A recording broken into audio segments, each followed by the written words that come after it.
सज धज के तैयार बाड़ू साली घरवा के काम कइलेलू हाली हाली सज धज के तैयार बाड़ू साली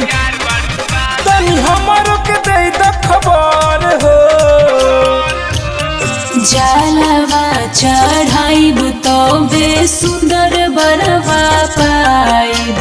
ले ले चली जीजा देव घर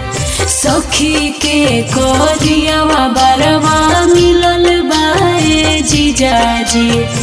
एही से लागत रुवे डर।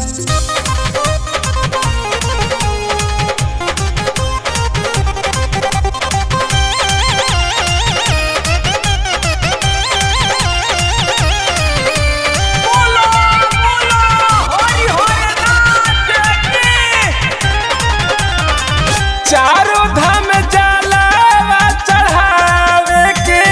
बाटे हो मिशन हम बानी रेडी बाकी घरावा से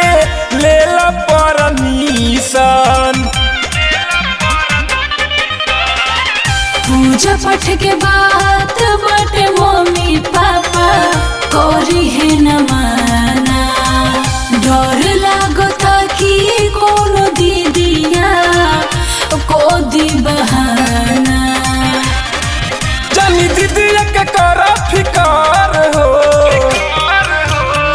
जलवा चढ़ाइब तबे सुंदर बरवा पाइब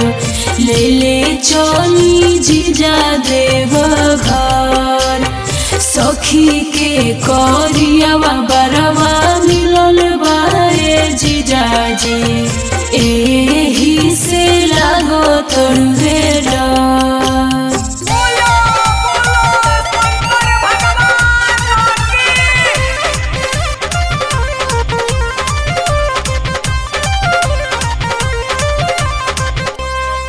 बाकी टेंशन तू छोड़ दना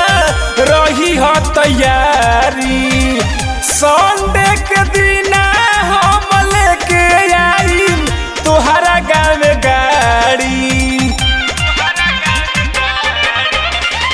तन मन से पूजा करब सुन ली है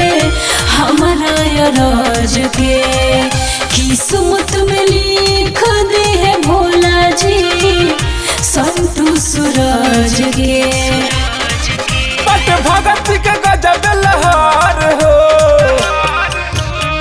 जलवा चढ़ाइब तबे सुंदर बरवा पाइब ले ले चली जीजा देव घर सखी के करियावा बरवा मिलल बाए जीजा जी एही से लागो तोर